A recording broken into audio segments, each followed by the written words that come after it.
Hey everybody, it's Jason Blaha here, and I thought I would cover two different pieces of sports doping news in one go. No need in making this into two videos. I mean, I make them 10 plus minutes anyways. Might as well cover two different pieces in one.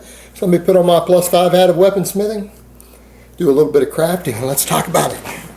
Alright, so not only did we have Tyson Fury a few days ago come out and say, hey, like everyone in MMA and combat sports is on drugs. Everybody's on drugs. They're all on something. Something I've been saying for years, trying to explain to people. You know, I say it and I get demonized for it and everyone hates me for it. That I say everybody in sports and everyone, and pretty much every sport is on drugs. They're all on drugs. You know, then you get some of these top level athletes say this and then everyone wants to listen. You know, but everyone hates me for it, but it's like they don't ever want to come back around and say, okay, Jason, maybe you're right here. Maybe just this one time. I mean, you're not right on everything, because I know I'm not right on everything. Maybe you're right this once. You know, we've had a few athletes come out saying the same stuff, like champions saying this stuff. So, you know, people pointed out even the cocaine thing. Well, I think he said he used cocaine or whatever. Doesn't count. Cocaine totally counts. I don't know where you guys think it doesn't. It's been used as a performance-enhancing drug for over 100 years by athletes. It's one of the more dangerous ones, but it's totally used by athletes. Athletes were using it 100 years ago. Some of the guys that you think of as natural bodybuilders from back in the day, if you do a little research, a lot of them liked cocaine. I'm not going to name any names. Do a little research yourself. It's out there well before the steroid era. It's a stimulant. Burns fat, increases energy. I mean, pretty straightforward, guys. But on top of that, Brock Lesnar got popped again, yet again. I think he's done, what, one fight after being banned forever? Comes back, does one fight, gets popped again. He's been fined and suspended a year by the UFC. And it's like some people say, Jason, I got a question. You say drug testing is so easy to beat. Why does Brock Lesnar keep getting popped? Well, a couple reasons. Number one, look how big he is. You think he's using conservative amounts? All right, now here's how this works. A lot of these guys, you see them get popped or the drug testing get more stringent and they shrink down a bit, but they don't shrink down to natty status. They just use less. What people need to understand, when I say drug testing is easy to beat, it means can people use enough stuff to get an advantage without getting caught easily, even with really, really stringent testing. Doesn't mean they can use 2 grams of gear. All right, there's a threshold to where you can't mask things. But you know, guys like Lance Armstrong, how did he get away with testosterone and growth hormone for years and years of testing? Why? Because he used conservative enough amounts. Well, people need to understand with half-lives and stuff, they are dose dependent. All right, and if you use a substance that at a certain dose only has about a 2-hour detection window after it's pinned, if you increase the dose tenfold, you're going to expand out the detection window. You're going to increase the chance of getting caught.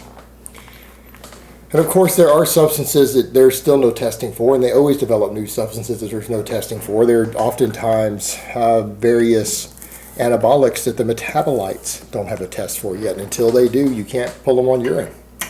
There's things like mechanogrowth factor, still no test for. There's no test for insulin, which is noted for its anabolic recovery and nutrient partitioning abilities. You can't detect either one of those. I mean, MGF is a really interesting substance. I mean, the tissue repair that it does for injury repair and increasing size locally where it's injected, which then in turn increases performance. But I mean, recovery ability at the muscle it is utilized in is downright amazing.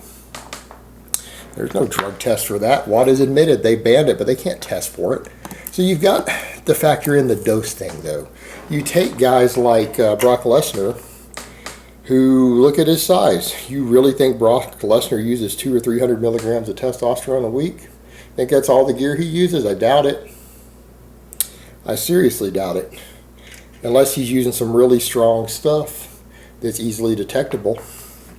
But even that's getting more interesting. You know, people say, well, you know, you can get pretty big on 300 milligrams of tren.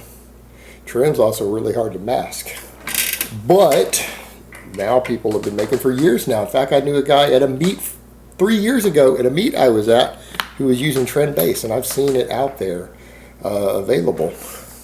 Now, trend base would be easy to mask. That wouldn't be difficult to get through WADA's testing if someone were smart.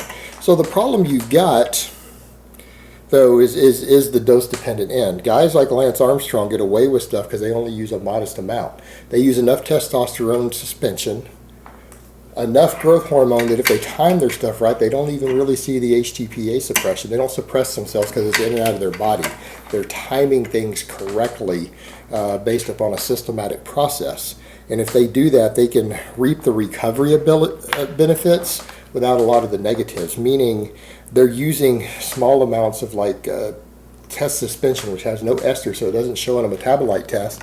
And if they're using really small bursts of it, it's in and out of the system in a few hours. And because it's in and out so fast, they can use it immediately after training or when they need heavier recovery for several hours. Time growth hormone the same way, and they can get bursts of these very powerful substances that give very short-term effects. But that's all they need sometimes, because those improved work capacity, that improved recovery, doesn't need to be running in your system 24/7. It's the guys who are trying to get really big that need a hefty amount in their system 24/7. All right, athletes don't have to have that with a lot of these things. And that's an interesting caveat. You got to remember why a lot of these guys are using stuff. But you take someone Brock Lesnar's size, yeah, even if he's using substances that are easy to mask, he's having to use a lot of them. He's a big dude. And if you guys honestly think, oh, he's not even that big for a natural, you are delusional. You're absolutely delusional on how big a person can actually get without drugs. He is way beyond what a natural is going to reach, even a natural bodybuilder. I'm sorry, that's just not the real world. The reason he keeps getting popped is because he won't regulate his doses down to an easier to mask amount. And so he's going to be more likely to get popped if they're testing him harder because he's got too much stuff in his system and it becomes more difficult to hide it. And that's his own fault. He's taking risks that he probably knows better than to take, and he just does it anyways. Again, mindset of a champion also includes oftentimes narcissism and egomania. You guys got to remember, champions, a lot of the best champions in the world are not the most mentally sound or most mentally stable people. They often suffer from major personality disorders. That's one of the things that sets champions apart sometimes, is for them to have some abnormal psychologies. In some cases, it would, in a lot of people's lives, would be absolutely destructive, but they turn these things towards what many people would consider greatness. Because if you're an absolutely narcissistic egomaniac with a high work ethic and amazing genetics for your sport of choice, guess what?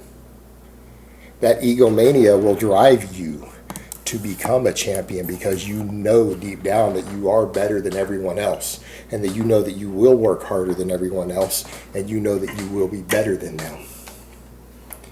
Well, that mindset works pretty well for a champion who's genetically gifted to be one. We would consider that to be a negative personality trait, and even a form of mental illness in other people. You put it in someone with athletic genetics, and sometimes it turns into a champion. It's interesting how this stuff works sometimes. But yeah, narcissism and egomania can convince someone that they can get away with 2 or 3 times as many drugs as they can really get away with and still beat the testing. And so people need to understand, when we talk about beating drug testing, there's a finesse element to it.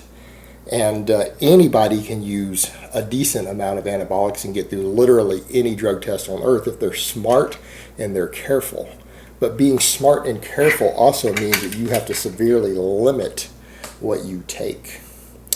And I think in the case of Brock Lesnar, he's not limiting what he takes, and he's finding it too hard to mask, much to his detriment. But as far as Tyson Fury's statement, everybody's on something. Of course they are. Why wouldn't they be? They can get through drug testing. Drug testing has always been 3 steps behind the athletes and the doctors who help them. Always has been, always will be. There's no real incentive to truly make any sport clean. There's too much money involved. People don't want to see normal human beings up there. They want to see superhumans. And superhumans require drugs. But ultimately, the ironic part to all of it is that by that same token, we mask it all for the reason Congress said that we mask it, because we don't want the children to know that all of their heroes and all their champions use illegal drugs. We don't want children to think that talent and hard work aren't all that you need, because that's the ethics that we want to instill in them as a society.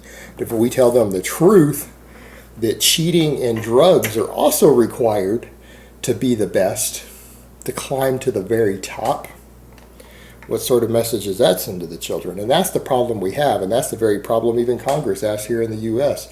What message does that send to the children? Messages that send to teenagers. Are all these teenagers going to go on anabolics? They're all going to go on PEDs when they know for a fact that all of their champions and heroes that they look up to do it, and that they're all technically cheating and they're all drug users? That's not the message we want to send to children. And I can appreciate that, but that doesn't change the reality. Like, you can deny reality all that you want, but at the end of the day, that doesn't change it. Then again, maybe it does, because reality is ultimately subjective, which we've noted quite a bit in theoretical physics and quantum mechanics. So maybe if enough people believe deep down that those champions are all clean, playing by the rules, then maybe that makes it true.